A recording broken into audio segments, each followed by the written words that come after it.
Hello everybody, it's Keith. Help support the Northeast scene and declare yourself a member today.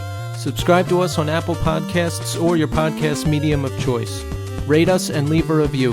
Every little bit helps. Subscribe to our YouTube channel. It has every podcast episode plus other exclusive content. Like and leave a comment. Follow us on Instagram and Twitter at TheNEScene. Also, continue to write us at northeastscene@gmail.com. We want to share your experiences as well. And now, here's the show. Every single day of my life has been worse than the day before it. So that means that every single day that you see me, that's on the worst day of my life.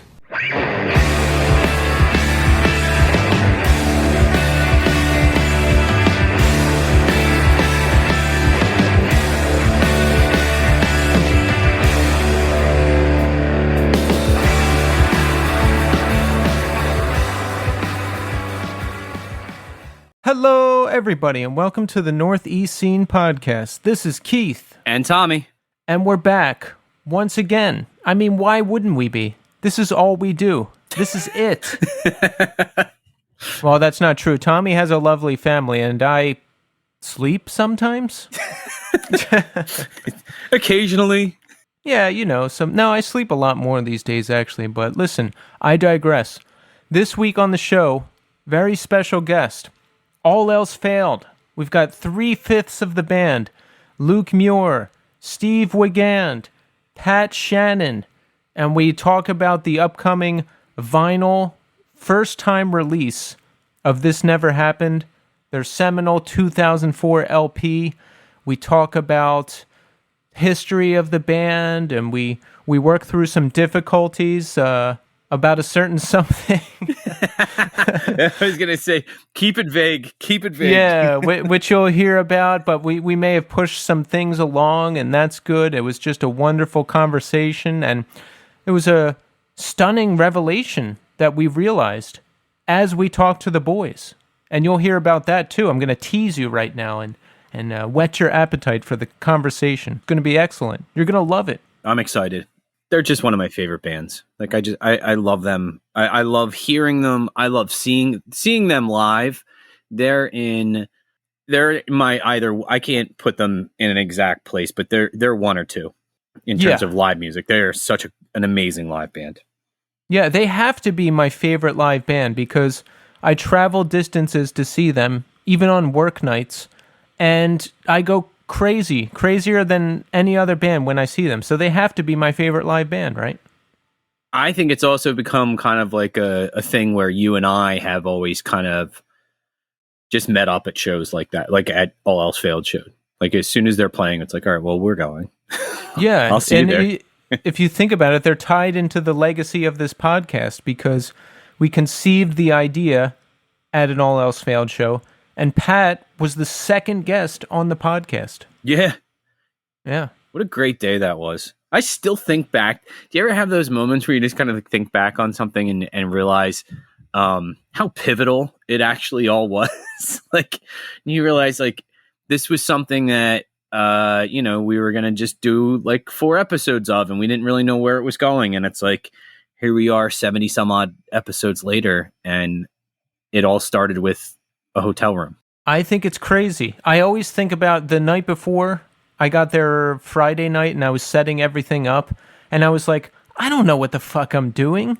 Like, I've never recorded anything. This isn't going to sound good. I'm not going to be able to do this. And I just wanted to chicken out and stop the whole thing. And then I didn't. And we got through it. We recorded 4 episodes in one day. And then you left, and I just laid there. I just laid on a couch staring at the ceiling. It was exhausting. Recording 1 episode of this show is exhausting. And so imagine 4 in a row. That's crazy. You bring this up from time to time, but it's always funny. It's like, if we ever had to do a live show again, like that kind of like recording where we're actually in person again, you don't know how to set the mics up anymore, do you? I didn't know how to do it then. The only complaint we've ever gotten about this show was that the sound quality was not the best for the first 4 episodes. Yeah. Because people weren't talking on mic. So, you know, my voice is loud and everyone else's isn't. And Richie wasn't mixing the show for us back then. I wouldn't want to do it. I wouldn't want to set it all up. It would be too much pressure, and I would be afraid that we would not have the same quality we have now. Oh, yeah. So, Tommy, it's July 5th now. July 4th, weekend is over. How did it go? What did you do? Not much. We really just hung around the house. It was great. Got a lot of work done. I've been tutoring recently, so I got some tutoring materials prepped up, cleaned the house. That's about it. I mean, we walked down where I live, like at the end of my street is two large, like there's a grade school and a middle school, and they share a whole set of fields in between them. So it's a very popular place for people to do fireworks. So it was really nice. Last night, we walked to the end of the block and literally just set up our chairs on our neighbor's lawn and watched the fireworks. And it was unbelievable. Like I kind of always look at that and go like, I can't believe people spend this much money on fireworks. It was like, and it's not like the town doing it. Like these are just like local people that just go and put them all together and do it themselves. So it was really kind of like the girls were like, are they almost done? I'm like, I don't know. I think they're done when they run out.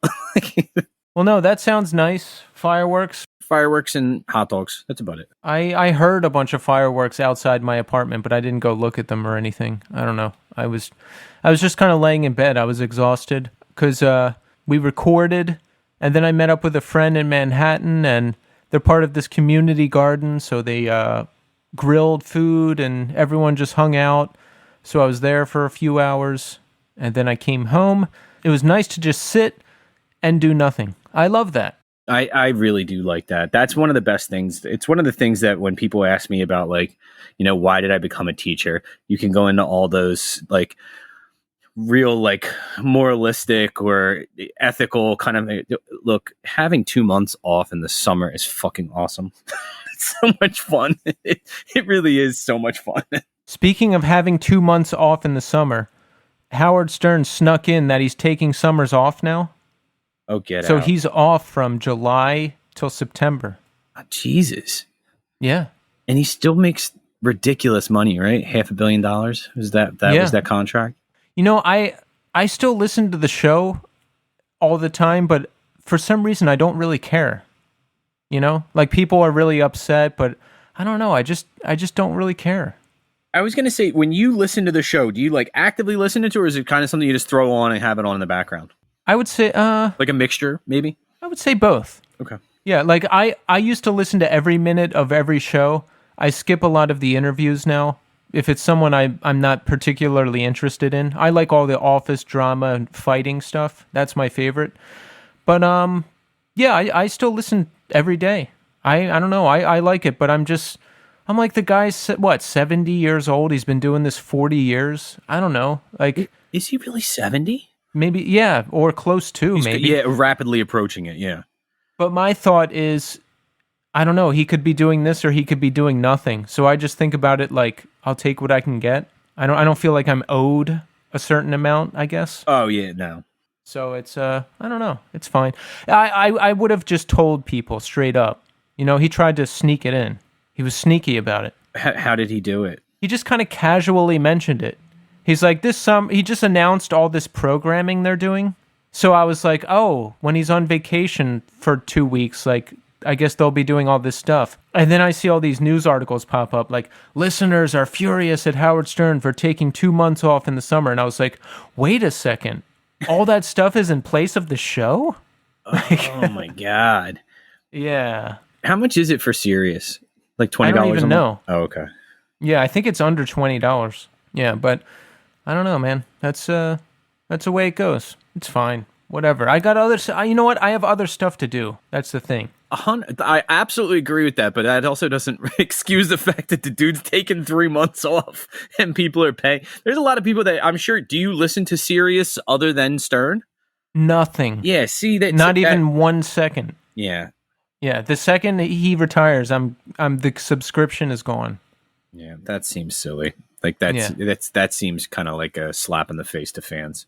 Yeah, I get it, but I don't know. I just don't care for some reason. I don't know. Maybe because I spend most of my time on Twitch now, so I'm like, okay, there's plenty of other things to watch or listen to. So fair enough. But yeah, I don't know. Everything's good. Everything's good. I got no complaints. Isn't that nice? I mean, here's the thing. That's a great place to be. Not having anything to complain about. I think about earlier this year when I was just in a constant state of turmoil, and now that things have stabilized, I'm enjoying it, and I'm just mentally prepping for the next thing. I think back on like right before you were taking your test, and it was like, oh God, you were working full time in a relationship, prepping for this test, and recording this show and editing it. I am superhuman. You are unbelievable in terms of time management. I'll tell you that right now.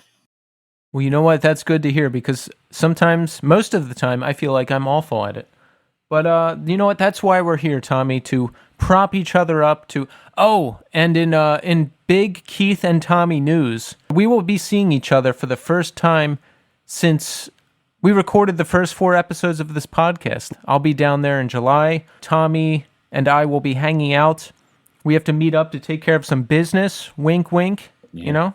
Yeah, so it's going to be good. It's going to be awesome. I'm excited. Tommy sent me a picture of, I felt so bad. Like, he told his daughters that I was coming over, so they instantly started cleaning the guest bathroom. And I was like, oh no, like, they don't have to do that.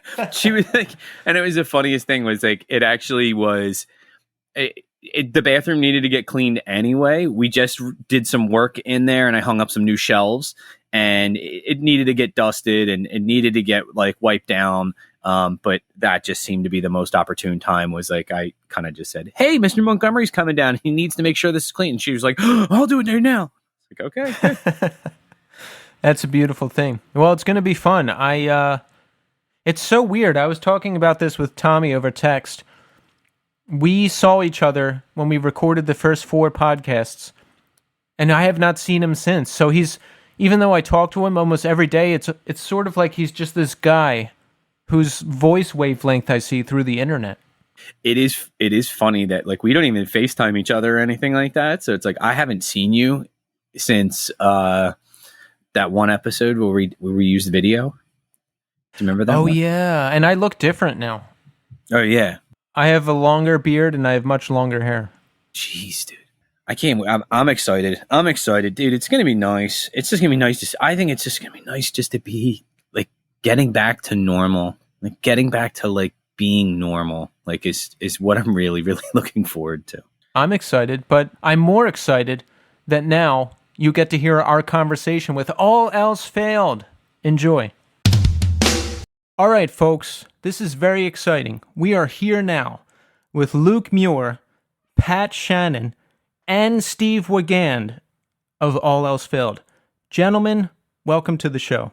Thanks, Keith. Hey, Keith, it's great to be here. Thank you. Thanks. Oh man, this is great. 3 members of All Else Failed. Can we do like an acoustic session, like they do on Howard Stern later? We talked about that, and at the beginning of pandemic, we attempted to do one of those sort of remote videos that all the bands were doing, and it didn't come out great. Mostly my fault. Not a complete failure, but that, not. Yeah, It was okay. I liked it. It kept us occupied for a little while as everybody was going crazy for a few months there. But yeah, it didn't quite come out as good as we had hoped. But hopefully, what went wrong? Just I don't know. It just I tried to essentially record an acoustic track while listening to the actual track of the song we were doing, to keep some sort of click situation on, so everybody would have that for reference. And I don't know, truthfully, if we put a little more effort into it, it probably could have been okay, but we just sort of got sidetracked. And someone played an out-of-tune piano too, as much as someone else played an out-of-tune piano. Here we go. I don't know who though. It sounded good to me. What do you have? We're going to get to the bottom of that. Well, gentlemen, it's exciting to have you all here today. There's a vinyl reissue of your classic 2004 album, This Never Happened, coming out, and we're going to talk about that. And Pat, we haven't spoken to you since pre-pandemic, which seems almost unreal at this point. You were on episode 3 of the podcast, And I feel like my whole entire life has changed about 17 times over since we spoke that day. How about you? Yeah, that's crazy. I was just thinking that same thing earlier. I was like, man, when we had first spoken about maybe doing this again, I was like, well, why don't you just talk to Luke? Since I've already been on it. And then I was like, man, it's so long since I've been on it. It seems like that almost doesn't even apply anymore because like a week later, everything was crazy. Right. But yeah, I remember going down and like I took the L, I think, to meet you in Philly, and you had that awesome room, and we just kicked it for a while, and it was beautiful. And then like 2 weeks later, and it's like listening back to that now, like I listened to it the other day just to be like, what the hell did we even talk about? And I got kind of like bummed out thinking of like that Pat was talking about all these cool shows and all this fun stuff that was coming up that obviously never happened. So that was kind of a bummer. Now, Luke, this is your first time to the show. Welcome. Oh, it's good to be here. Thanks for having us. Since this is your first time to the show, let's get to know you a little bit. Where did you grow up? I grew up in Lansdowne, right outside Upper Darby. I lived there, off and on until I was 30, and then I moved out to California. So, born and raised in Delaware County, and kind of moved around from place to place after I was 18. But my parents lived there until 8 years ago when they moved to Florida, and now they're back, but they're in like Downingtown area or Coatesville. But that's me. I've been out in California for the last 14 years, and I'll tell you what, weather-wise, it's hard to come back sometimes. It's very hot and muggy out there right now. We were just back visiting, and wow, you forget how bad the humidity can be. Exactly. Like, I dream of living in San Francisco or something because the summer here is just unbearable anymore. I can't take it. It's really hot. And then I got used to the not having shovel snow and nothing with the cold either. Do you have to deal with any of like the wildfires or any of that crazy stuff going on out there? No, I mean, you can smell the smoke every once in a while, but if you've ever been to LA, we're right by the airport. So kind of closer to the beach, kind of away from the mountains. And so the wildfires, they might mess up traffic more than it's already messed up, but usually it doesn't really affect us that much. Now, Luke, I've always been curious. What drove you to move out to California? Well, my girlfriend at the time, who's now my wife, she enrolled in a master's program at Pepperdine, and said that she was going to come out here, I guess, with or without me, and so I came with. That's a big move. So I'm happy to see that it all worked out. It all worked out. Now we're married. We got kids, and yeah, it was the best move I ever made. That's a beautiful place out there. Pepperdine is like one of the most beautiful universities. It's, if anybody's not familiar with it, it's in Malibu. It's like coastal. It's like absolutely gorgeous. Hey, it's unreal. It looks like a resort. It doesn't look like a college. It's unbelievable. Hey, Luke, how old are your kids? I got 2 daughters. One's 5 and one's 8. Do you ever show them the band?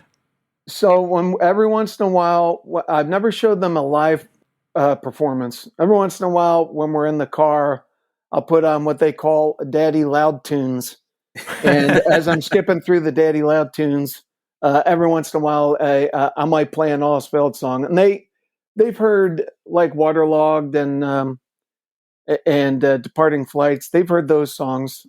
Yeah. And they actually participated in the our live acoustic attempt at Waterlogged with my out-of-tune piano. So they kind of know a little bit about the band. Yeah, I'm trying to imagine your 2 young daughters watching one of your live performances, and they would be like, "Who is that? That's not our daddy." So this is really funny. Is that whenever I go to see All Else Failed, I always tell my girls like, "Hey, I'm going to go see a concert," and they're like, "Oh, what's that like?" And I show them an old video, and I made the mistake of going on YouTube and just typing in All Else Failed live, and it was the show from Palanca Park. Chris Penny filled in on drums, And it's kind of a running joke in our house is we use that quote from Rambo all the time. Whenever somebody's doing something bad, it's over, Johnny. Yeah. Well, that clip from Palanca Park, you start out and you go, it might be over, Johnny. I think it's all over. It's over, Johnny. And then you proceed to backflip into the crowd. My daughters were like, oh my gosh, that looks scary. I was like, it's the most scary fun you've ever had. That one was a scary show because I think at some point there was something going on with the electric. And I remember, I don't know if I came unplugged because there were so many kids on stage or something happened. And I remember just getting like an electric shock and being like, well, this is clearly not grounded properly, or this is not safe at all. What is happening here? But it was definitely that show was a blast. That one definitely sticks out for us. Yeah, and looking at the video of that, like the amount of people in Palanca Park is just crazy. It was like filled from front to back. Yeah, and it's kind of funny you bring that show up because that's right at the time frame, in the keeping with the theme that we're talking about reissuing, or I shouldn't say reissuing, we're issuing This Never Happened on vinyl for the first time. That was right around that time frame of us not really knowing what we were doing with the band, and Chris had just done those like half the record with us, and then we were at the time we were thinking it was going to be our last show, and we didn't we didn't really have any plans after that. And then we decided to record. We had already written, I think, like Waterlogged and Departing Flights and some of the other songs that ended up on the record, but we hadn't really figured out exactly what we were going to do with it. So that show was fun, and it was definitely felt like, as it was advertised as the last All Else Failed show, it really did feel that way because we didn't, everything was so up in the air. But, This Never Happened. It was sort of right in the middle of all the confusion that sort of surrounded the sessions for This Never Happened. Yeah, I still remember that. I remember being there. I remember it being the last show. And you know what? I'm glad it wasn't, because we got to see you many more times, and a lot more great music has come from you guys, which I'm going to get to momentarily. But first, I want to say hello to Steve. Steve, welcome to the show. Oh, thanks for having me. Yeah, this is exciting. So, Steve, give us a little bit about your background. So I grew up in Collingdale, which is just like a town or two over from Luke and Pat, where they grew up. And we went to different high schools, and we played in like different bands in high school. And then we all ended up working together at U-Haul at one point or another. Or I guess I was with Luke first, but Pat was eventually there as well. And then their band had broken up, and my band was, just goofballs. So that's how we kind of got together playing. I think Luke was talking about starting a new band, and I was like, man, that's going to be really cool. And he was like, I wasn't taking the hint. Like, oh, you want to play with me? That'd be awesome. So, Steve, when I think of like incredible bass players, I think of you, both because just of your playing style and how you utilize all these different effects and things. So between All Else Failed and Grave Blankets, just incredible playing style. How did you start playing? How did you teach yourself?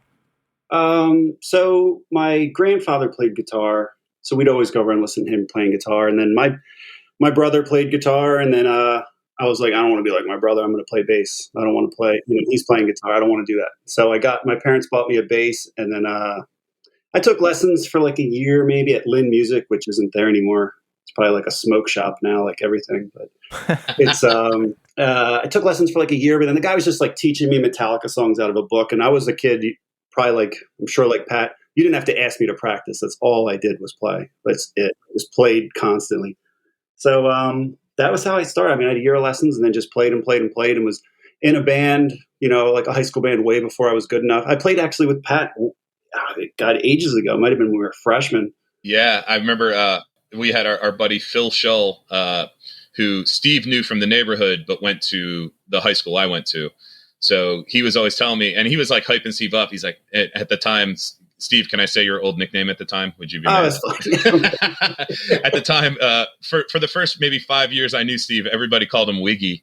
So, so Phil was like, I know this guy named Wiggy. He's amazing. You got to come over and play with us. And I was just, just like Steve said, just kind of figuring out, kind of teaching myself. And I didn't really listen to too much else than like, I don't know, like the classic rock stations. I wasn't really, we didn't really get into punk rock until Luke's older brother, turned us onto it in, when we were like maybe freshmen in high school. So this is like right at that time frame. And I went over and played with Steve, and Steve had maybe been playing a few months, and I was probably only playing a year. But in that differential, you're like, hey, I've been playing a year. This guy's only been playing 6 months. I know like these chords, and this guy's just making noise or whatever. But we hit it off. We were buds right off the bat. But it was just like, and Phil was a great drummer too. I don't know whatever happened with Phil, but he was a great dude and good drummer. Great drummer, good look. He played for a while after, he played with a couple cool bands. I don't know where he's up to. I mean, it's been, I don't know, at least 20 plus years since I've heard from him, but he went on rocked for a bit.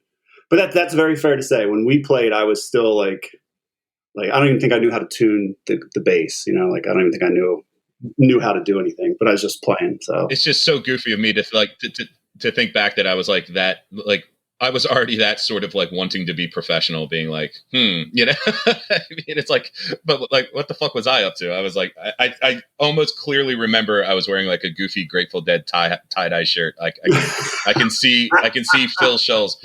I can see the living room like clearly, and like with little shitty, crate practice amps. And I think maybe if I remember correctly, Steve, I think you could play the beginning of Got the Time. And there you go. And I think that's what we started trying to rock on, and I'm sure we got nowhere. So This Never Happened will be out on vinyl for the very first time. Who's putting it out? So our buddies, so our good friend and sort of director, I guess you could almost call him the manager of the band at this point, Mike Barone, is buddies with the folks over at Translation Loss Records, and Translation Loss is handling the reissue for us. There's talk we might do some other stuff down the road as far as reissues and whatnot, but it was an obvious choice as far as which record to start with, because having never been on vinyl and probably being, if we have a quote unquote lost record, maybe it's that one, just because of the label situations at the time. If there's one that didn't get out to the public as much as we wish it did, it's probably that one. So it was an obvious choice to start with that. Yeah, I agree with you, because there's a lot of This Never Happened in your set, and I think this album kind of got lost on me too, because I had heard Archetype, I had heard everything before that, I had even heard some of the singles after it, but This Never Happened, I just checked earlier, it's not on Spotify, so we want to get that done for sure. Yeah, that's all in the works with we're launching the reissue. The whole deal is happening this week coming up, which is why I'm glad you guys were able to get us on today, because coming this week we're announcing the reissue, and it's going to go up on all streaming platforms this week. Perfect. And even though Spotify is evil and doesn't pay anybody anything, sadly that's where most people listen to music now, so we got to do what we got to do.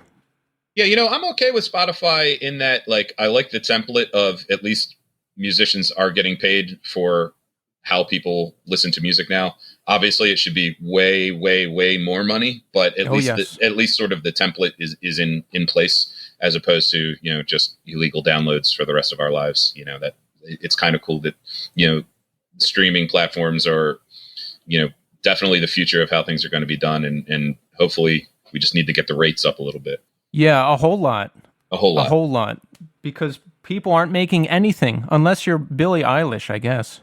So let's just set the stage a little bit. This Never Happened. Let's talk about the recording of this record. We're 2 years out from Archetype. It was just sort of like a rotating lineup kind of situation. So it ended up down to me, Luke, and Steve, and Bobby Wiegand, and Dave Clank recorded Archetype. Then we toured on Archetype, and Bobby and Dave left, and it ended up back to just me, Luke, and Steve again. And that's when we sort of began putting the band together that ended up, being the band for a while and being the band on This Never Happened. Let's talk about going in to write and record that record. Now, This Never Happened is interesting because you started toying with some lighter kind of songs, Waterlogged and Departing Flights, and it's a departure from the heavy technical All Else Failed sound, but it's still All Else Failed. It's still the same vibe. It's still pretty heavy. How did you decide you were going to start experimenting with different sounds? On that record, when we wrote that was the first one where when we wrote everything, I played guitar. Up to that point, I always played bass when we were writing. Sometimes I'd write guitar parts and show it, but we wrote that whole thing, me and Pat and Joe playing guitar. I played guitar the whole time. So I didn't really put bass to it until either recording or till I think Davies might have started to play with us. Yeah, he started to play with us before then. And then I guess I started to write bass parts. But so a lot of that stuff, I had a lot of guitar parts written, and it was the kind of thing, could we make the middles of heavy songs, or could we do this? And then, I don't know, it just ended up working out that we did even have we were toying with the idea that those light songs were going to be a new band because we weren't sure if we were going to break up. So the lighter songs, that's why they were recorded at 2 different times. There's 2 different sessions. All what we're calling the lighter songs, the rockier songs, were recorded differently than all the like really heavy songs because we weren't sure. We didn't know what was going on. It's hard to remember because we've been in such limbo so many times for me to remember exactly which limbo this was. Yeah. Steve, I think you're absolutely correct. I think we had written all those heavier songs with Joe. Then when it came time to record, if my memory is correct, it was kind of a last ditch effort, and we had gotten Chris Penny to record those songs, and it was just those, I think, 8 or 7 of the heavy songs on the album.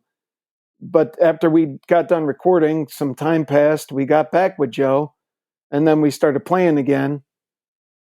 I think we had either written those songs or trying to be a different band, but then decided to record those songs. And I think it was some time after that before we put them all together and made it into one album. Yeah, there definitely was a version floating around that was just the 7 songs we did with Penny, and we were thinking, do we want to do an EP or like what do we want to do with that? And it's funny, Steve says the multiple limbos, and I think I referenced this on the first time I spoke with you guys. I was just like, I don't know what our problem is, but we are just convinced that whatever we're doing is always the last thing we're ever going to do. I don't know why.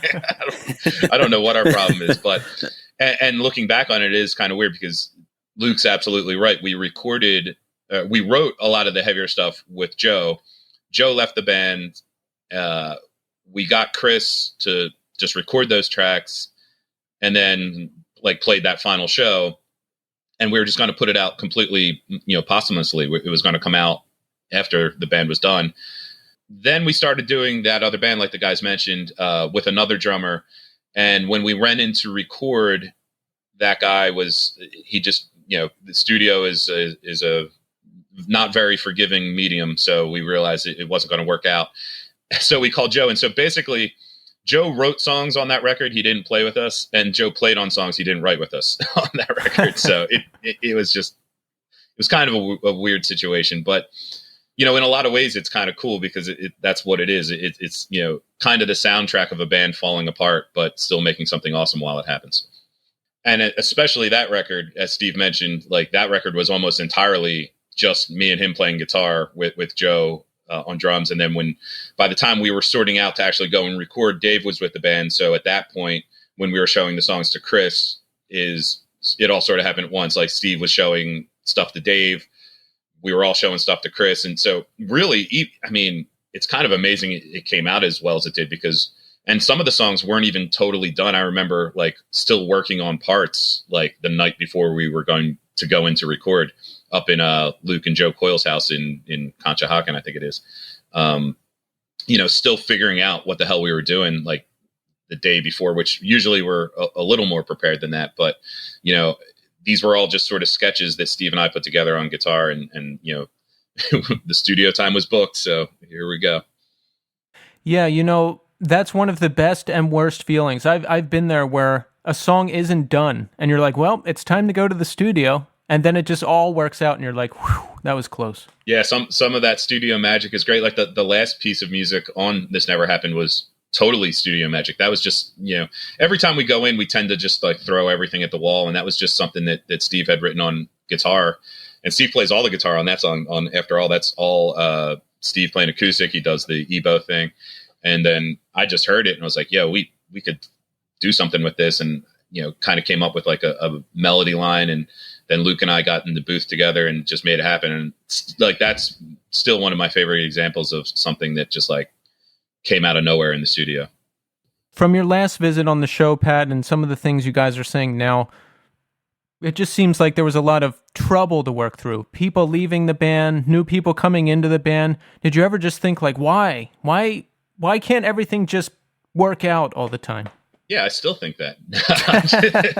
I'm just kidding. No, I mean, well, Luke, Steve, and I, we were never the types of guys to want it to be that way, but it really became apparent at a point in the band that the band was the three of us. We were always the guys just, writing everything and sort of taking it in the direction. We were never the type of guys to, intentionally want to marginalize other members, but it just sort of worked out that way that, it was, sort of our show. But even amongst the three of us, there's a lot of times when we're just not on the same page. I mean, life is long, man. Everybody goes through, different changes and different attitudes as far as, how much they want to go for it, so to speak, or, where they're at in their personal life, with relationships and everything, or work or whatever. So yeah, it's always been a thing with us, but, I love those guys so much. It doesn't matter. I know we're always going to find our way back to doing All's Failed in some capacity, which is why, looking back, it was probably silly for us to think we were going to ever fully break up.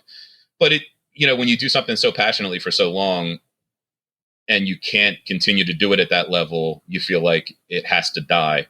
And now in the internet age and, being able to record bi-coastally and just do stuff, there's really no reason to not push forward as much as we can, or as much as we want to.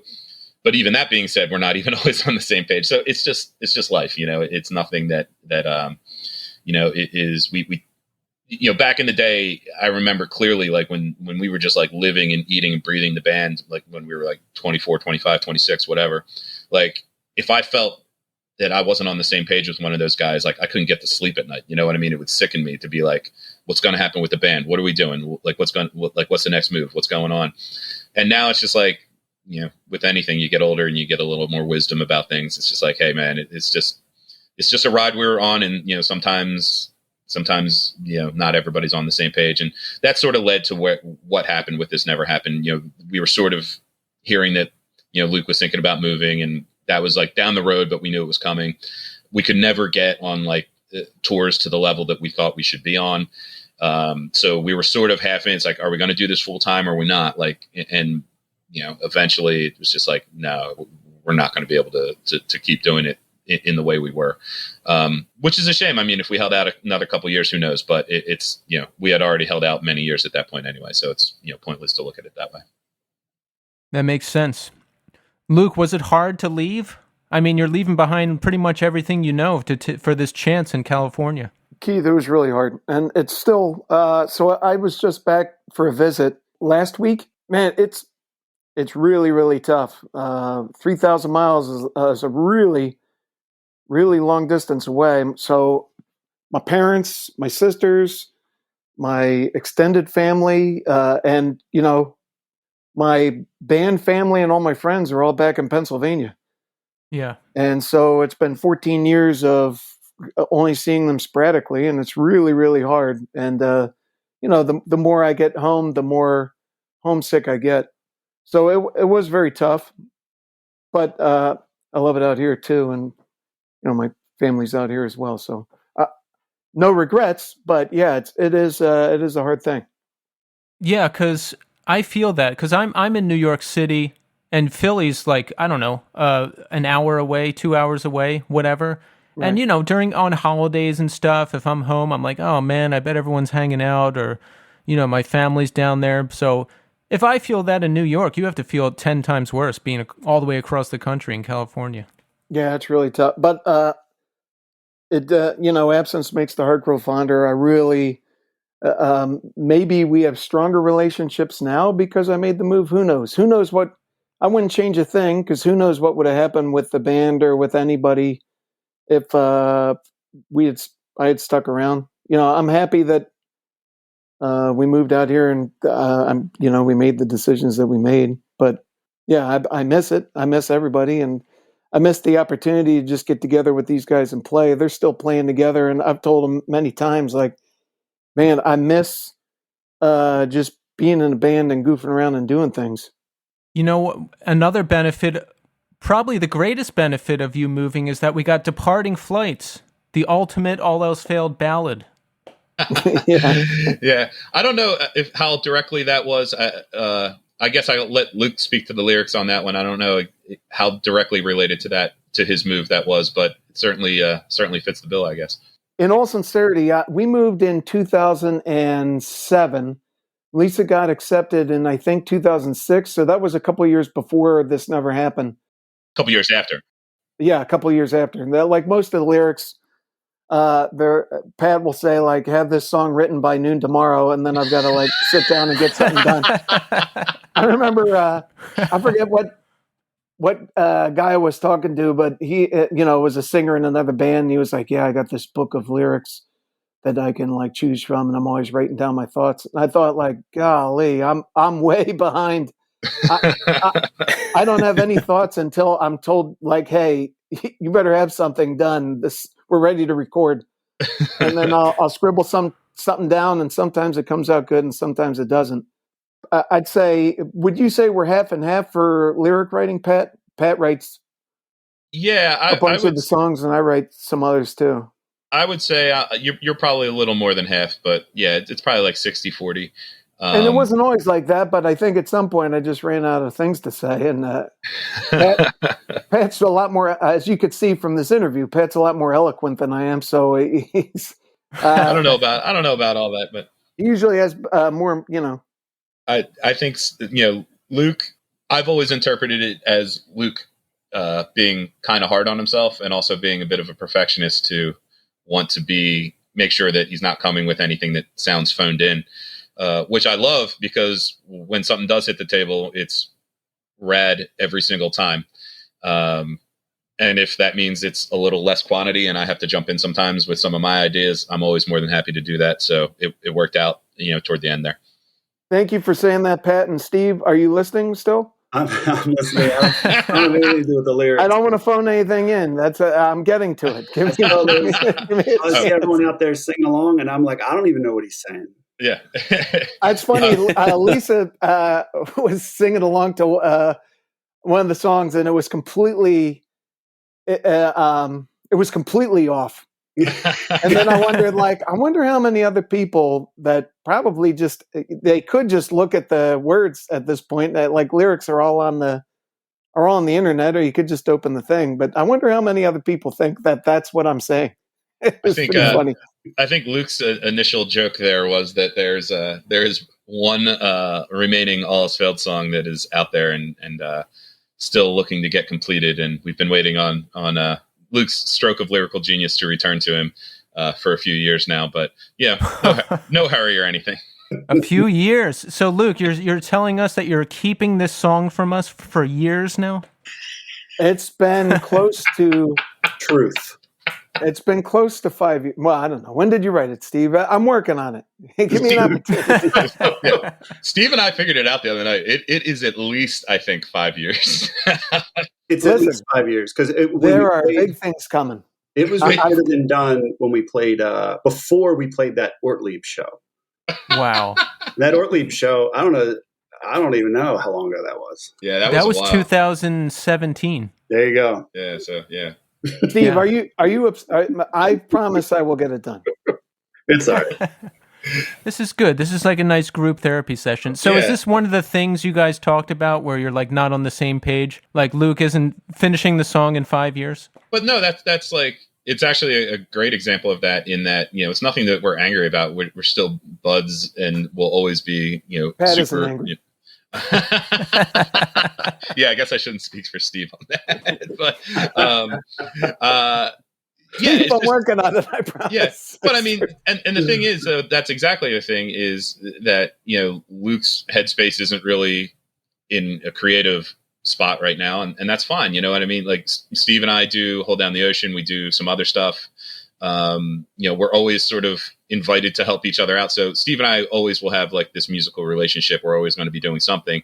And I guess maybe Luke sort of feels removed from that, being out in LA, and it's hard for him just to turn it on and turn it off and such. So, I'm understanding of it. So it's again, it's one of those things that we don't, we don't get fired up. You can be like, come on, man, but it's not like a fired up thing. Like maybe, I think I even said it to you on the last time. Like there was a point where we took the band too seriously. Like any minor infraction would just drive us insane against each other, and that's not a good way to live with your brothers. You know what I mean? It's not a great thing to take something so seriously. And like I said, I'm sure I was the guy pissing those guys off. And it's just how, we almost took it too seriously. We almost needed to graduate to this plane of existence in the band where it's like not the be all end all of our existence, but we can still do things and still be productive.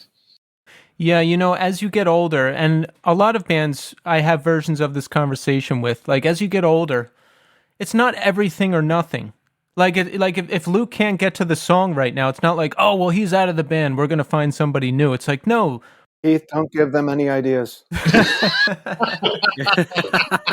No, it's like we're older, we're friends, we're going to get to it when we get to it. And Luke, having a family, I got a little taste of that last year because I was in a relationship with a woman who had a child. I didn't have time to do anything. Like, my friends wanted to start a band. I was like, I can't. Like, I just don't have time. Like, I imagine that with 2 children and a wife, a lot of your time is taken up. I'm someone that likes to keep busy, and that's no excuse. I am working on the song, I promise. Keith, I'm going to send it to you so you can use some of it in this thing. I'll send you the song. Maybe we can push Luke to do it. Oh, yeah. I would love a sneak preview. That's exciting. No more than 20 seconds worth, though, please. Just hey, I have an idea. I'll write the lyrics. I'll slide them to you, Luke, and you just take the credit. Keith, we've already gone that route.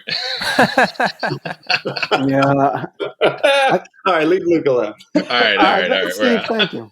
All right, for the next hour of this discussion, we're going to dive into the song and why it's not done. Yeah. All right, Luke.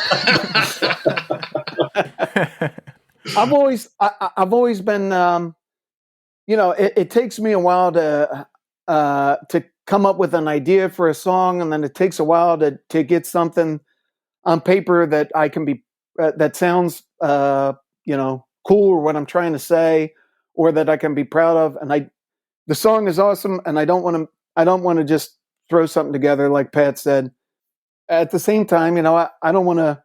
It's a weird time, It's a weird time in my life. What I used to think about, when I used to be upset about or get inspired by or something for song lyrics. Like I said, I was never someone that had a book of lyrics. It was more out of necessity. If I want to be in a band, or if I want to be on this song, then I better put something together.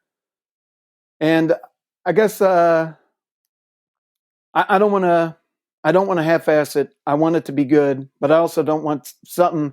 I'm noticing now.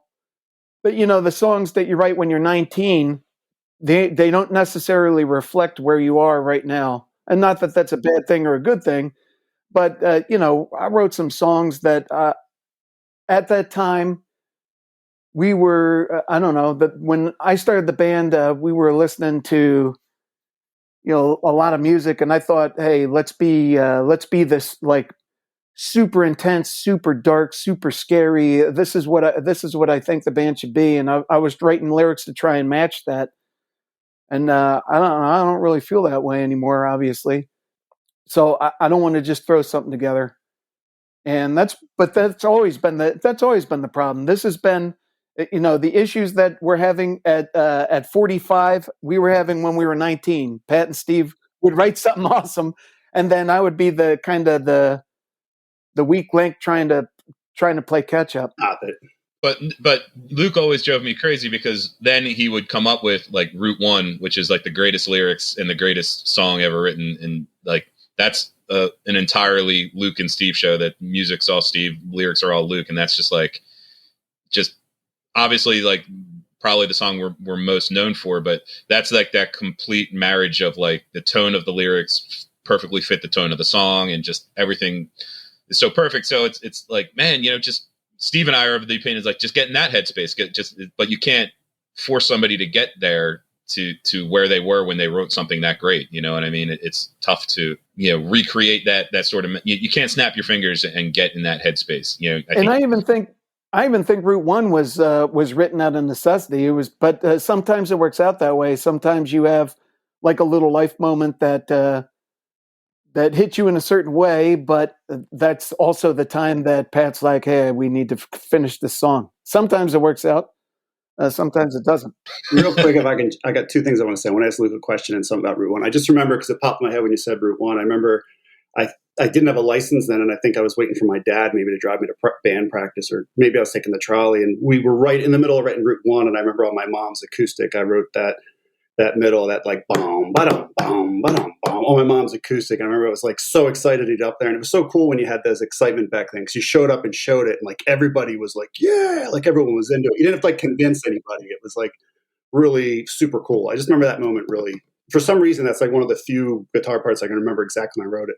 But to go back to Luke, if I can, I don't know. Luke had said this to me before, and I don't know if he wants to talk about it. But is there some songs, Luke, you don't want to do anymore because of the lyrics? You had mentioned a song to me. I don't know if you want to say it or not, but Yeah. So there's, like I said, back when I was 19 and you were just writing songs to write songs, and there was no repercussions if you wrote something stupid, and then we didn't worry about what was going to happen later on. But I wrote, if you've ever listened to the lyrics about say Gut or Travis, it was when I was 19. You don't really think things through about what the lyrics actually mean, and I always write it. You would write the lyrics to try and, I don't know. This was the way I thought a song shouldn't be completely obvious. It shouldn't.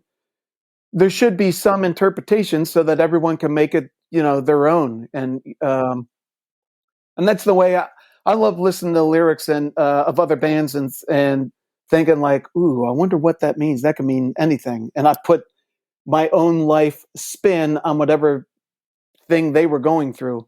And that's what I tried to do with our songs. But there's Gut. I don't know. When did we write that? That was one of the first songs we ever wrote was Gut. And the refrain is "I want to die," and it's I'm talking about like kind of a "I told you so, mom and dad" moment. And I wrote that when I was 19, when I had no idea what suicide could be really about. A couple of years later, my cousin killed himself.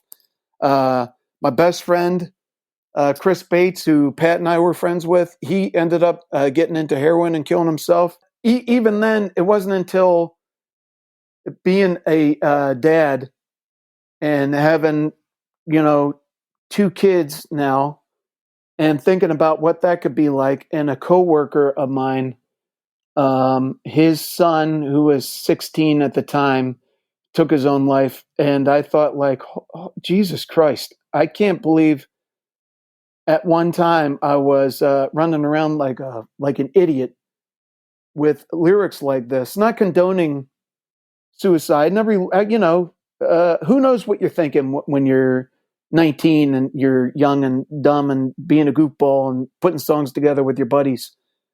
But now at 45 with two kids and having seen a true friend go through this with his kid, it not like sounding like an old man, but like you had mentioned earlier, Keith, like being a parent definitely puts things in a different perspective, and I'm sure you could agree with this, Steve.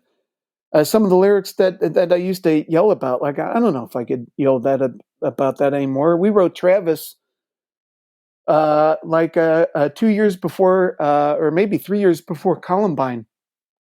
Who really knew what that could mean? No one knew what active shooters or. Not like I was idolizing or fantasizing or anything, but I thought like, hey, what's the scariest thing out there? And we would write lyrics about that. And who could have ever predicted that it's every other day that there's a mass shooting or someone doing something completely unthinkable and completely heinous. And so, I don't know. I think that's what I was telling you about Steve before. Is there are some songs that I don't want to. I don't know. I know that's probably silly, and there's probably some kids out there that will listen and think like, "Dude, that's pretty lame." But I don't know. That's how I feel now, and that's why I don't want to just scratch down some words on paper, record it, and then later Pat or Steve or somebody else is like, God, that was terrible. I can't believe Luke was singing that or yelling that. I don't want people to feel that. Well, I think that's good insight. And personally, I don't think you should be singing about the same thing now that you were when you were 19. I don't think the same way at all that I did when I was 19. I was like miserable when I was 19, and I don't know, I was kind of crazy, and I guess that's what it's like when you're a teenager. But no, I would like to think I've grown a lot and that I would have more responsible things to say or think about what my words mean more. And it certainly sounds like you're doing that, Luke. Yeah. Well, thanks for understanding, Keith. And that's why, Steve, when you're wondering where the lyrics is to that song, I'm working on it. Give me 2 more months. And I said, write it about like that horrible bunion, but just write it vague enough. Nobody knows that it's about a bunion. I already wrote that. That was the one song off that. What was that? The Bunyan song. Don't ruin it. Don't ruin it. But does this mean we don't have to play Gut anymore? Guts out. And I remember Gut's done? I used to push for Gut too. But, that was your jam, man. Well, it's different for us too. We're not up there screaming it. I'm That's just true. Very waka true. Very waka true. on the strings, and he's got to yell those words. So I remember when you said that. I didn't give you any static. I thought I don't. Absolutely. Yeah. I'm all about moving forward. Yeah, that stuff. I mean, it exists, and I guess that's the thing that speaking about like Spotify and stuff like that. Everything feels new. It feels like everything's getting discovered, and kids are discovering All Else Failed for the first time, and maybe hearing that older stuff and thinking that's exactly who we are now, and especially a band as all over the place as we were, truly from the beginning to the end, it sounds like 2 different bands because it basically was. But yeah, I certainly get that from Luke's perspective that it sucks to be sort of pigeonholed or beholden to old stuff that really doesn't represent us anymore. I think I might be the most excited out of the band to have This Never Happened on Spotify or just any of the streaming services. Anytime. So I'm unbelievably proud of the band. And so anytime I talk about the band to guys at work or guys out here that clearly would have no interest in it, in music like that. I try and explain like, yeah, this is what it's like. And they'll put on Spotify and like Blindfold comes on. And I'm like, well, that's not really that accurate of a representation of us, but what am I going to do? That's what's on there. And that just speaks to how different things are. Like we did a record again. So a little bit after the time frame you were talking about, Keith, where we played with Chris Penny at the Palanca Park show and wrapped the band up. And that was when we were sort of, trying to decide where we were going to go. We ended up getting back together and we got a new lineup. Well, a new drummer that we were going to tour off of This Never Happened. We got our guy, Jimmy Rhodes, and we kept the band going for maybe another year. In that time frame, we did a few new songs, but we put it all together on a CD compilation, like, cause CDs were the shit at the time. It was like, I don't know. I still buy CDs, but regardless, it was, we decided to just unload all of our old stuff, like anything that never came out or anything that was hard to find. We were going to all put it out on this one record. And that included like to the very end of that, we did some like our very, very first demos, like the first 2 or 3 songs we ever wrote. And they weren't great, to say the least. And but now they're on that CD, and that CD's on streaming services. And just like Luke said, like the algorithm puts some of our worst songs into people's feeds, so it's a bummer. In retrospect, had we known what was going to happen even a few years later, we wouldn't have even put that stuff on the CD. I'm sure. I love those first 3 songs, but it was, I don't know. I thought it would be most things. I'm just trying to get a laugh out of people, and I thought that it would be fun for someone to hear our really old tunes. Yeah. But man, that's not the only song I wanted them to hear. And, Exactly. and John, they're like, we had some friends over a couple nights ago, and as a gag, he put on, I guess it was Spotify or Pandora, or something. I forget what song it was, but it was one of the old ones off Good Enough. And man, it's hard, some of them are hard to listen to. Yeah. We actually literally sort of did that, just not as a joke, but just like more so for like our friends and fans. Like, yeah, if you bought the CD, you're a fan. So here's some of our like, and again, they weren't intentionally funny. We just weren't very good. We were just getting it together and just figuring out our sound and what was going on. The recordings were pretty terrible. So it wasn't a gag. It was more of like just a funny, like, I guess, treat or whatever for our fans that were going to pick that CD up. We certainly didn't realize that it was going to be, so easily accessible by the rest of the world. That's the one that is accessible. Oh man, Yeah. That's in a time when everyone was doing it though. Bloodlet had that record. I forget what it's called. Eclectic. Yeah. Converge has Caring and Killing. Does anyone listen past track 3 on that? I know I don't. Yeah. But I mean, come on. Yeah. It was just, it was the thing to do at the time. It's just, we things changed enough in a few years that we were like, ooh, kind of wish we held on to those ones. But anyways. Well, those first 3 tracks, boy, folks, I'm talking about the compilation album Good Enough for the Girls We Roll With. It's on Spotify and everywhere else. Check it out.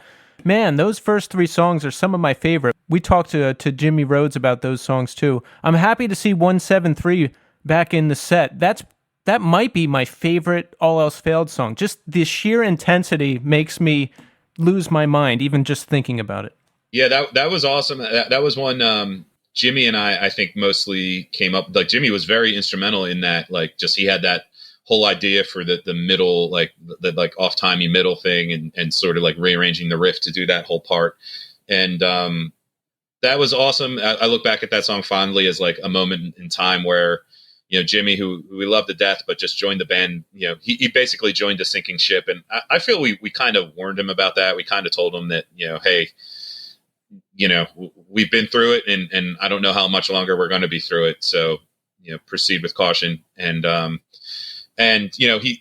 he was a guy that he was just such an enthusiastic dude, such a great drummer. And we got to a point where we were sounding so good. And, I look back at that as the apex of that lineup was like, that was when things were going well with that lineup, so well that, it really revived us. It got us out on the road again. We did tour to support This Never Happened. And that was like the song that came out of playing with Jimmy. The other 2 songs are really cool too, but it was primarily, 173 was like the last gasp of like, this is what we can do. And, unfortunately, not too long after that, we packed it in for when I say for good, for the next 5 years or 4 years or whatever it was. Yeah, I'm super proud of Once, and General Anesthetic was awesome too. Yeah, General Anesthetic. Really both good those songs came out great. The other ones are there's good parts on all of them, but yeah, General Anesthetic and 173 are definitely the highlights of that little piece. And then the earlier stuff on Good Enough, like the tracks, whatever, 4 through 10 or so are pretty good, but then it starts getting, then we break out the weird and it's not so good. Then it gets down to the real avant-garde stuff, if you will. Yeah. Well, that's a polite way to put it. Yeah, we'll just say we were avant-garde. So, Luke, I've never encountered a frontman who's so terrifying live, but also like so nice when you just speak to him as a human being. You almost have like a childlike innocence. You're just so nice when you talk to you, and then you get you on stage and you're just a crazy person. Well, I try hard to be childish. What's wrong with being childish? No, I appreciate it. Thank you. I'm extremely proud of our. I always thought let's not half-ass it when we're playing live. I want it to be so that idea of being like the most intense and scary that we could be. I still feel that way for the live shows. Now it's a little harder now. That I feel pretty. I think we all feel a lot more beat up than we used to, but I still, every time we play, I want to be just as intense and powerful as we could possibly be, and not leave anything on the table. And I can honestly say I have half-assed it at a couple shows, and those are some of my biggest regrets. Is that somebody went out and saw us once and saw me phone it in. It's unbelievably embarrassing to even think that that there are shows out there that that somebody paid to come see us, and I didn't, and I wasn't that into. Are you talking about Denver? Yeah, Denver. 100% Denver. What happened in Denver? It was, we were in a really You know tough what? But situation. yeah, but I should rise above it. We had to have I mean, we were all in a tough You situation. had an intervention, I think. I think we had to, yeah. So it was, this was actually This Never Happened. This was on the touring after Archetype. Yeah, we were on the Dillinger tour. Dillinger had jet to go open for System of a Down in Europe, and there were still like 10 dates of shows or so to do. So like each venue did it their own way. Like some venues canceled the show outright. Some venues, Darkest Hour is also on the tour. Some Darkest Hour booked a couple shows real quick to replace certain shows, but a few of the venues just went forward with the show. Just Darkest Hour became the headliner, and we were direct support, and that was it.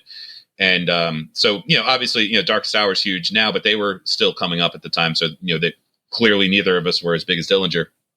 And I think it was in Denver that the show was still at the original venue, and which was just this massive venue, and there maybe was like 15 or 30 kids there. And we're 1 week removed from playing, sold out show after sold out show, opening for Dillinger and doing really well. We had some personal issues on that tour as well with some of the lineup, but we got through it. But like we were just fried mentally. I think it was our first really long tour. We were down to a 4-piece at this point, and then Dillinger left, and we were sort of limping home with Darkest Hour. And in Denver, Luke, you can take over. Explain your mindset in Denver. So I was on a high from these, basically playing the biggest shows that we've ever played, to going back to the normal Allsfield show of being, this was back. It's funny when you put things in perspective. We were still only, 5 or 6 years in. But we were playing these massive shows with Dillinger, and then we went back to playing like this very big. In my mind, it was an arena with like 10 people in it. It was big. It was big, for and, sure. And I don't know. I definitely acted like a jerk off. But my only memory of it is you didn't take your jacket off. Yeah, remember it was like February. It was cold out, and we were in Denver. But we played, and I think I just stood there. I think I just stood there. I think I stood there at the mic stand and sang the songs without taking the mic off the mic stand and without taking my jacket off. We tried to get a little excitement for the show. If you guys remember, we didn't play Waterlogged, and we practiced Waterlogged backstage. Oh yeah, that's right. That's probably the first time we ever. That's probably the first time we. Oh, definitely the first time we ever played Waterlogged. Boost it up a little bit. And I could be wrong on this, but in my memory, we only played 4 songs. 100%, Steve. I was just about to say we're done. No. It wouldn't have been Waterlogged. It would have been In Time. No. Luke, it was definitely Waterlogged. It was Waterlogged.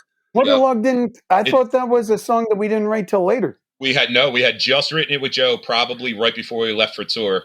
Yeah.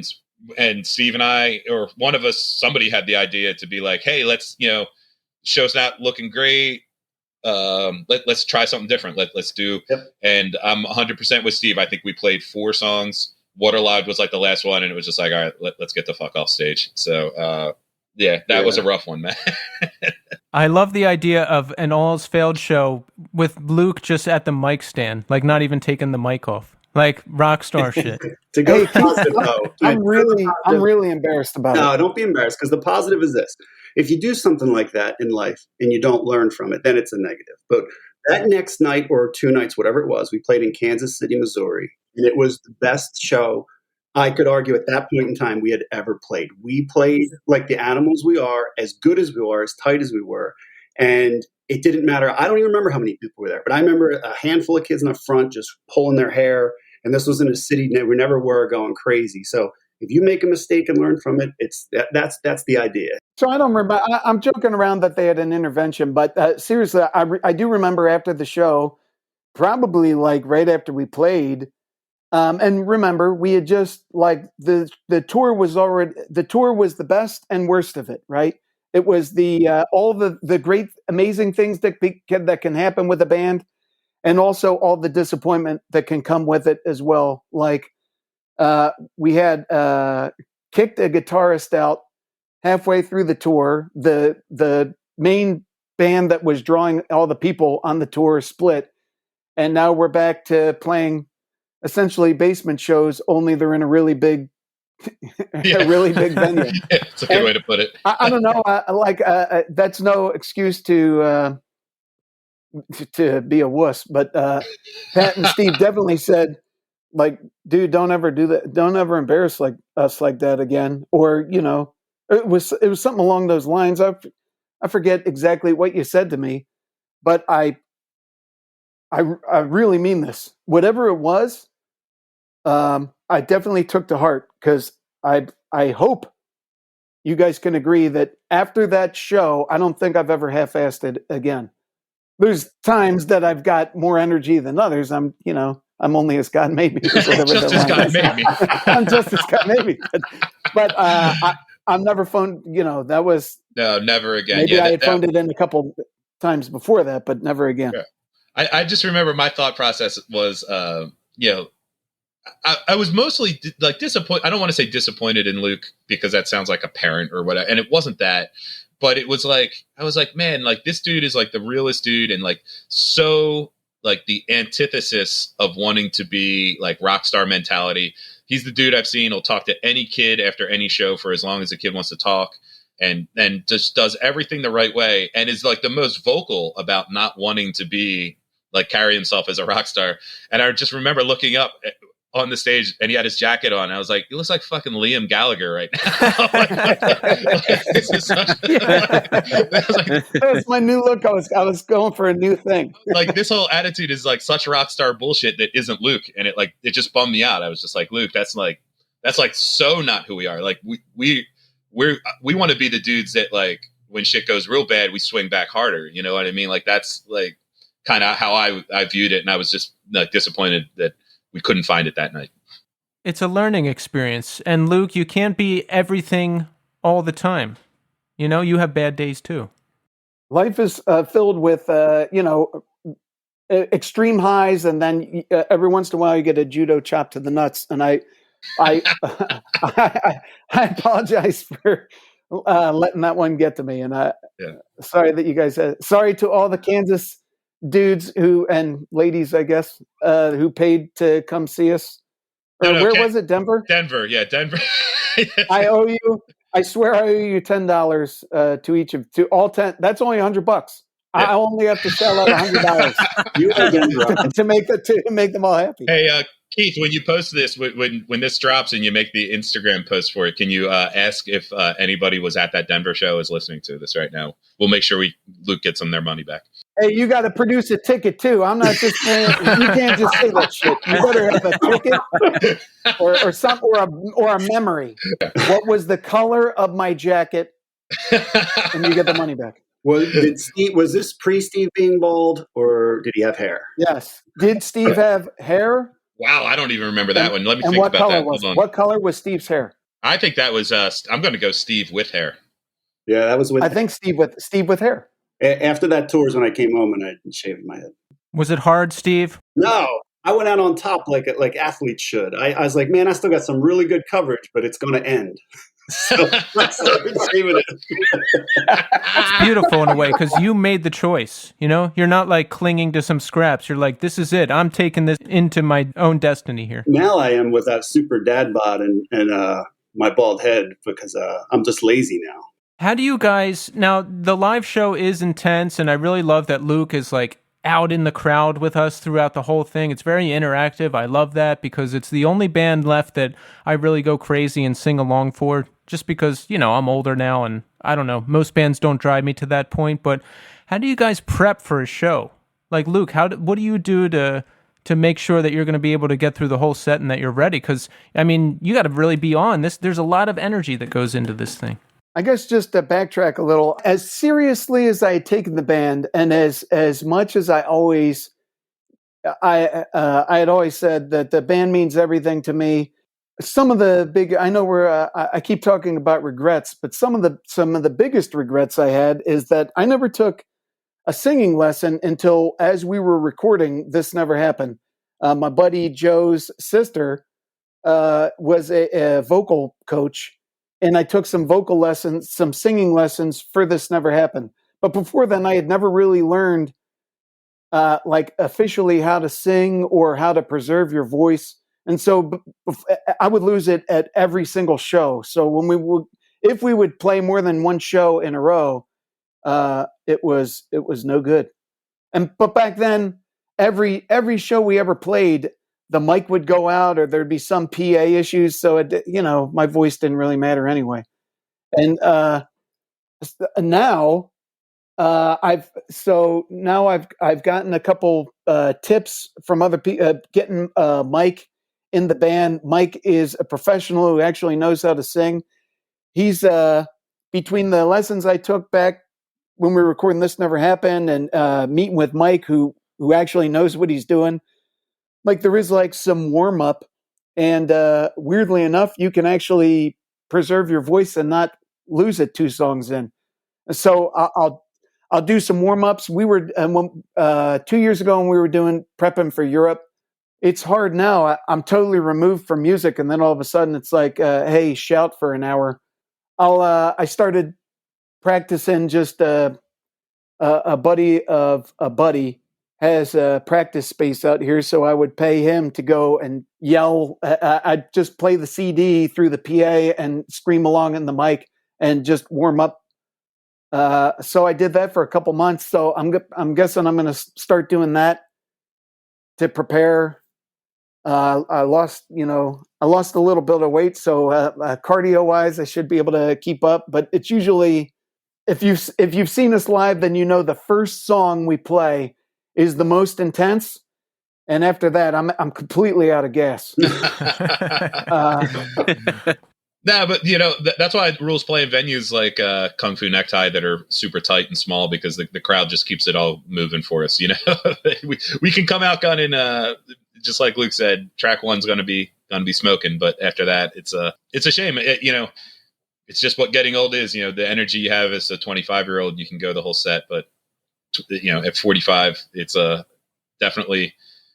That first rush feels as great as ever, but then right after that, it's a little harder. But usually the crowd is there, especially if it's a hometown show. The crowd's there to pick us up.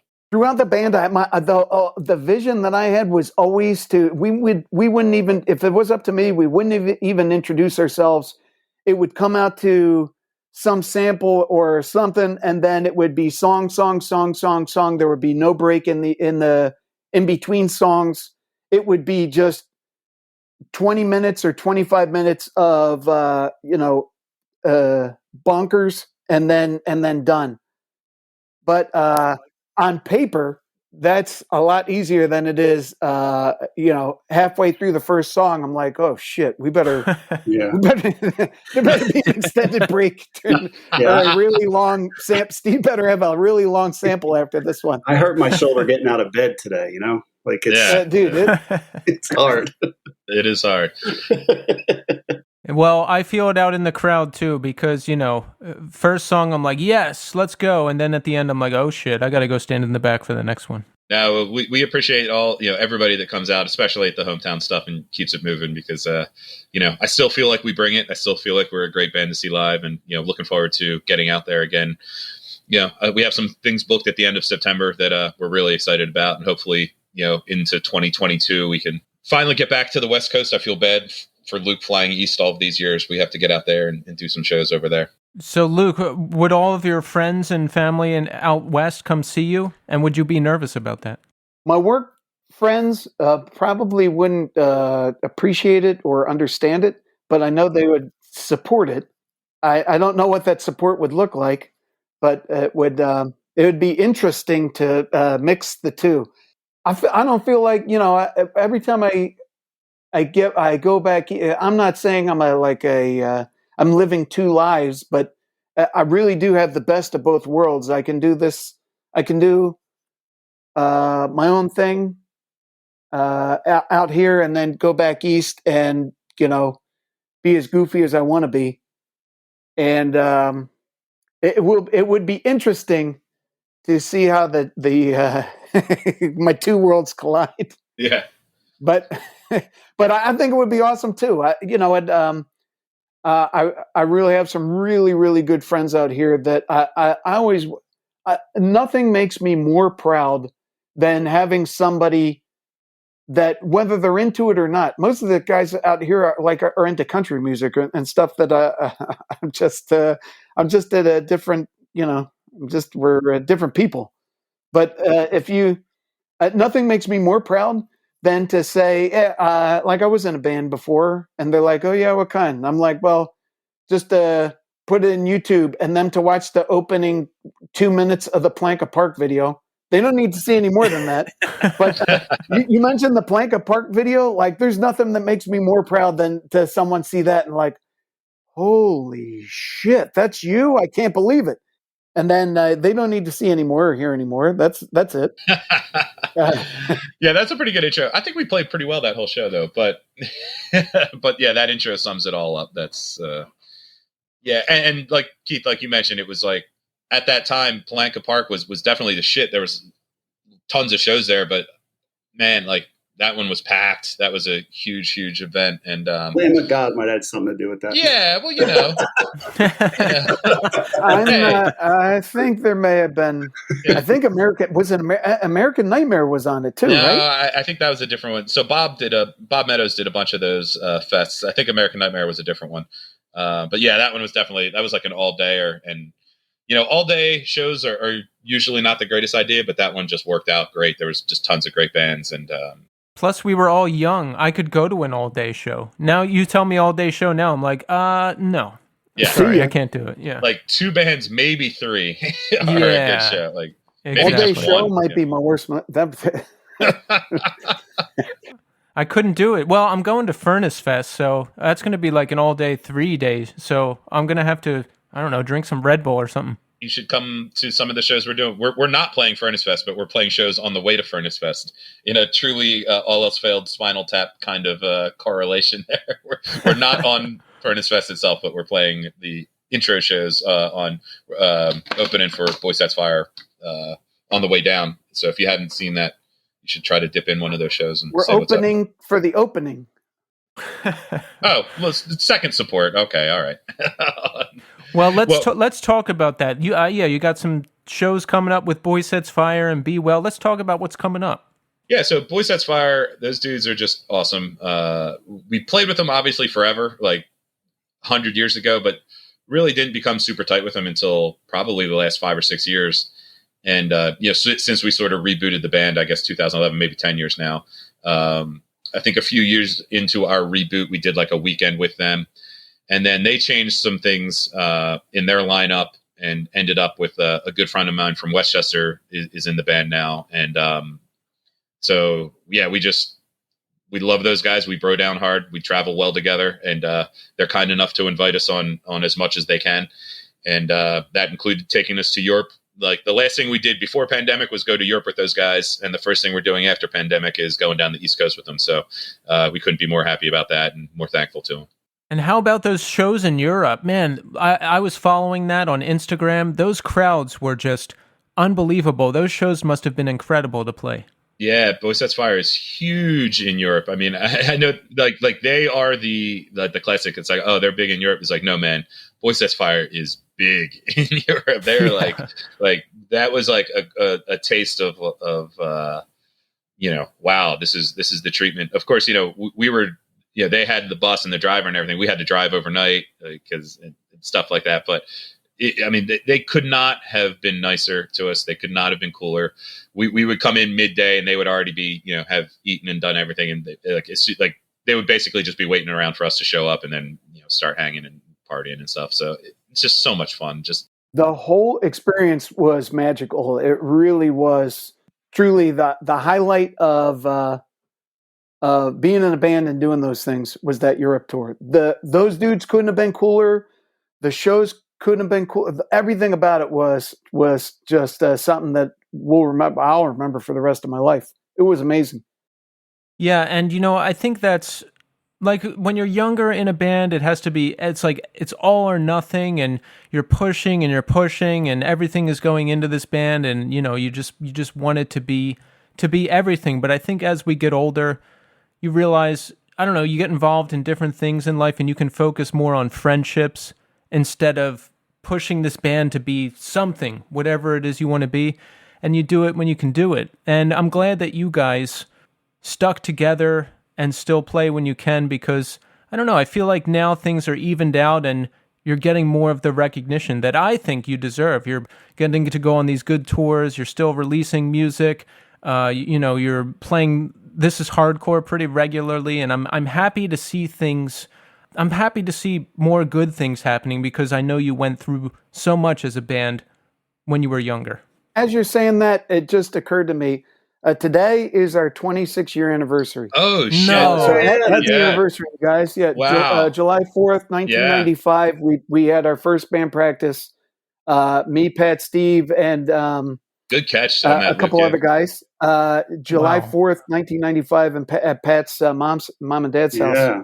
Yeah, that's crazy. You remember? I usually remember that every year and make some sort of post about it, that July 4th is our anniversary, and I completely forgot about it this year until Luke just said it.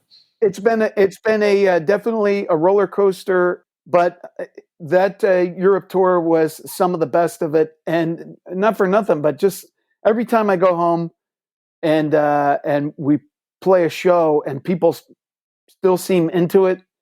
I mean, how much more could you ask for? We've had a really, really, really fun time, and just one of the things that I could be most proud of in life, besides the obvious of my kids and my wife and everything, is the band and the goofiness that came with it.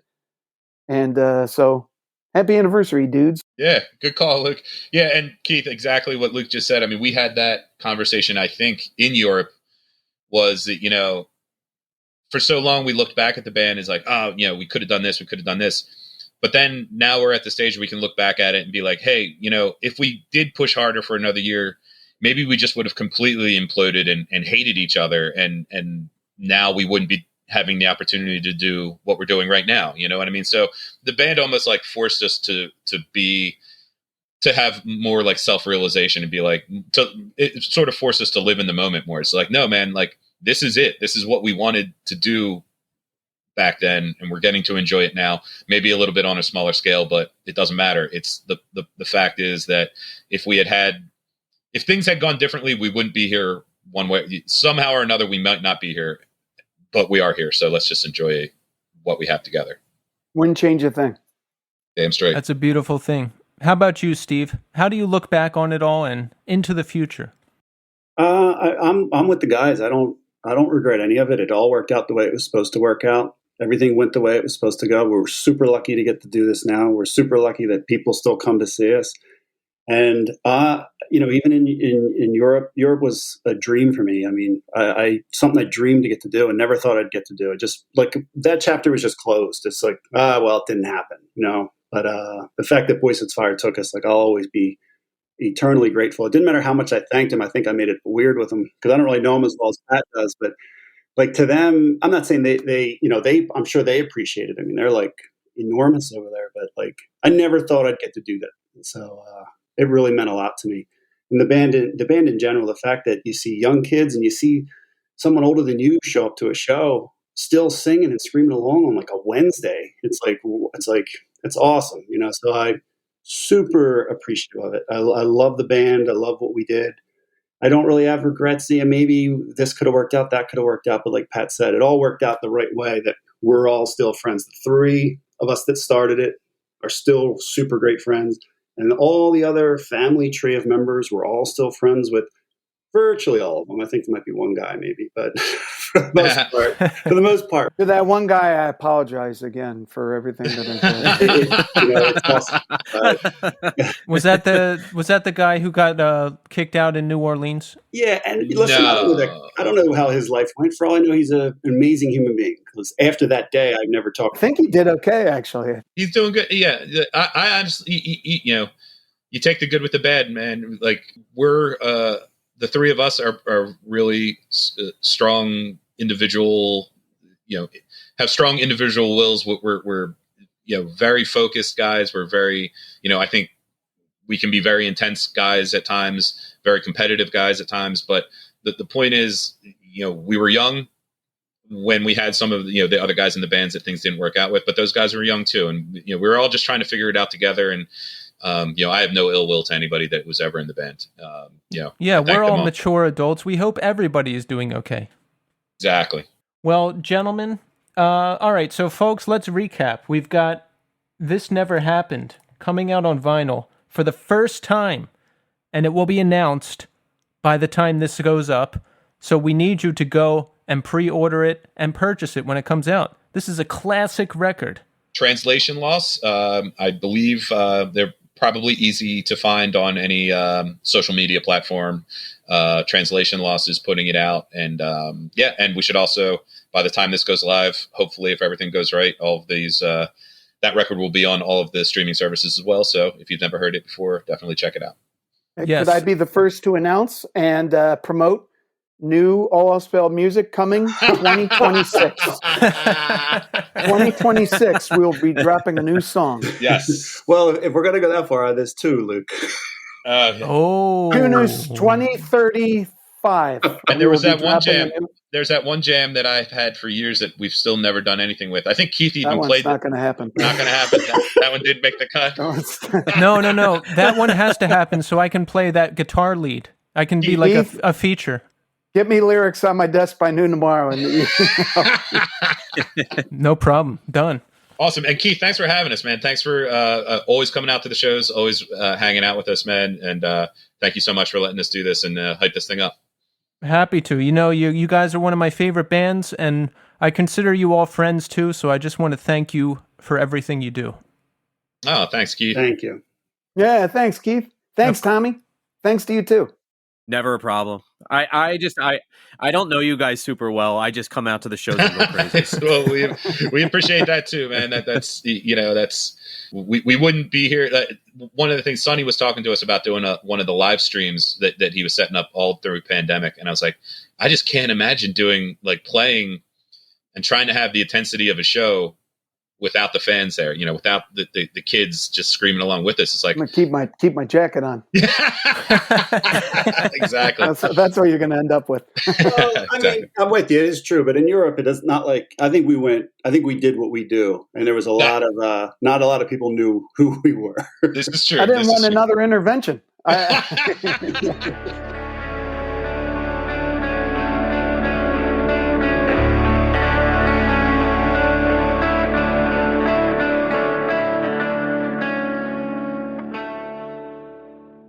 There you have it, folks. All Else Failed.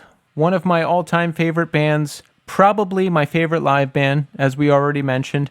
And that was a lot of good conversation. We got the lowdown on This Never Happened. We potentially pushed along those new songs getting finished. I felt like we got some band stuff out in the open, some good conversations happening between the boys, and it's just I just think it's really cool, man, because they were one of the first hardcore bands I got into, and I ended up playing in a band with Pat, and I've just been to their shows over the years. So I don't know, for us to be talking with them the way we did now on this podcast, and to somehow discover in the middle of the conversation that it was the 26-year anniversary of the band is incredible. We've been having some real crazy synergy lately with dates. Yeah, something's going on with that. I love it though. I love that stuff comes up and it just comes up naturally, and we just hit it and we're like, oh shit, that's this. Yeah. My other thing is, who has their first band practice on July 4th? It's 4th of July. Let's start a band. All right. I was thinking about that because one of their drummers, Paul, who was also the drummer of Crash of 64, his birthday is on July 4th. So I don't think he was in the band in the very beginning, though. Refresh my memory. Paul's the one with he had a big beard for a while, right? Yes, he still does. Okay. Yeah. So who schedules band practice on July? That had to have been Pat. That sounds like a Pat move. And you know what's funny? I have that upstairs, Crash of 64. I found one of my old iPods, and Crash of 64 is on there. There's still some bangers on that EP, I think. I like the first song a lot. Yes. It is. I don't have any names on them. It just says track 1, track 2, track 3. That song is called Day, Day, Month, Month, Year, Year. Yeah, I remember that. Yeah. Check it out, folks. It's on Spotify. Ooh, you know what? I'm going to add it to the playlist. How about that? There you go. Yeah. We talked about it. Yeah. So what I'm referencing, folks, is our Spotify playlist. It is on Spotify, obviously. Search it out, Northeast Scene 2021. We put all of our guests, we put all of our bands, we put all of that stuff. And I want to take a moment to talk about the passing of Brian St. Pierre, drummer of Hum. Now, sadly, another very tragic loss. Hum is one of, if not my all-time favorite band. And the guy is just, when I think of my ideal drummer in a band, I think of Brian. I think of his style. The guy hits hard as hell. He's all over the place, and he's just, oh my God. He's like, I guess he's my favorite drummer, I would say. He's it. Go listen to, I'll add it to the playlist too. Listen to Ironclad Lou and Isle of the Cheetah.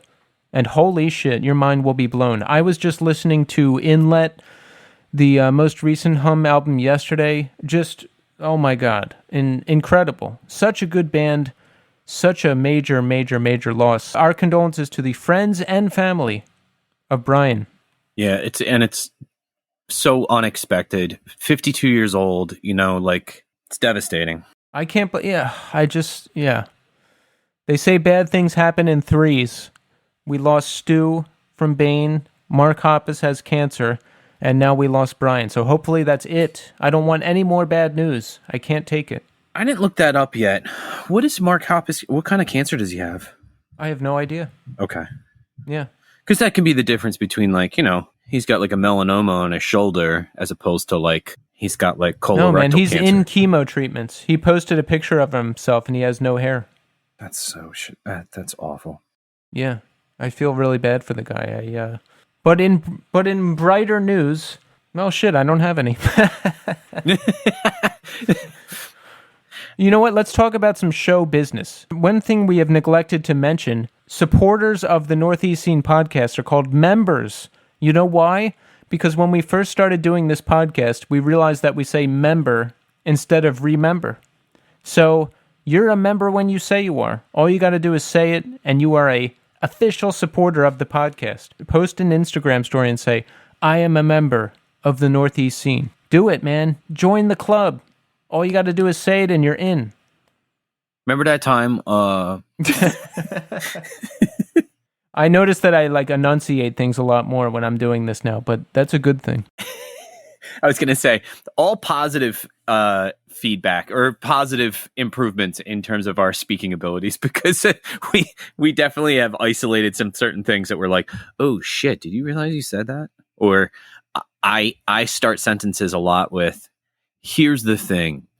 And I've been trying to be more conscientious about not saying that when I start a sentence. I used to do that one too. I don't know. Do you ever go back and listen to old episodes, like really old ones, and be like, oh? No. Me either. I don't go back and listen to anything. I guess I do a little bit sometimes, but I'm like, oh, we're definitely improving. That's a good thing. Yeah. It's been an upward trajectory the entire time. We're doing well with that. Yeah, and some more show business. Follow our playlist, the Northeast Scene 2021. We add all the music that we talk about in this show, like random songs that we like, the guests, just other random stuff that I like or that Tommy likes. It's all in the playlist in one convenient spot. Find it on Spotify, the Northeast Scene 2021, so you can hear what we're up to, what we're listening to, who the guests are, and of course, please subscribe to us on YouTube. Please like the videos. Please comment on the videos if you feel compelled to and you like them. If you're listening to this, you probably follow us on Instagram and Twitter at the NE Scene. Do it, man. Do it. And of course, we always want reviews. Apple Podcast reviews are the gold stuff, baby. Give us 5 stars because I can't handle any less than that. And write a review. We'll read it on the air. And you can always reach us at northeastscene@gmail.com too. People send me flyers and sometimes different stories and anecdotes and stuff. And if we feel it matches the vibe of the show, we will share it with you, the audience, on the show. And listen, we really appreciate everybody who writes to us and listens to us and all this stuff. I mean, come on, like that's the best part. Wait, we have a vibe? Yeah. Oh, I didn't know that. Yeah. It's basically just what I feel like doing, you know? Because I gatekeep all this stuff. It's at Keith's whim. So you say something polite about Keith in the message, compliment him, and your shit will get on, I guarantee you. Well, it would help. I keep thinking of Keith and I were having a conversation about like we haven't seen each other in so long. And he was like, my beard's gotten longer. And I was like, get out. And he's like, and my hair's gotten longer. And I'm like, all I keep thinking of is, do you remember when Joaquin Phoenix did that like weird, like I'm going to be a rapper thing? And he grew that really, that's what I keep thinking you look like. I mean, I kind of do. Okay. It's not that wild. I have to keep it somewhat together for work and stuff. But yeah, I don't look anything like that promo picture that we have now. The one that's in the YouTube videos. Oh, yeah, yeah. Where I'm wearing the sunglasses. Yeah. That's the old days. I always think of that episode of The Simpsons where Mr. Burns gets crazy about germs and stops cutting his hair and growing a beard. It's the spruce moose. I said hop in. That's the level I'm trying to get on. Show up at my front door with Kleenex instead of like Kleenex boxes instead of fucking sneakers on. Like just wearing like a hospital gown. Good times. Well, that's it. We're going to be back next week because we're always here. Bigger shows, longer shows, 3-hour shows, Tommy. Are you ready for that? Oh, no. No, I'm just making that up. Okay, good. Yeah, I don't. Well, listen, we're going to be here every week for you, delivering the goods. So that's it. Thanks, everybody, for listening, and until next time.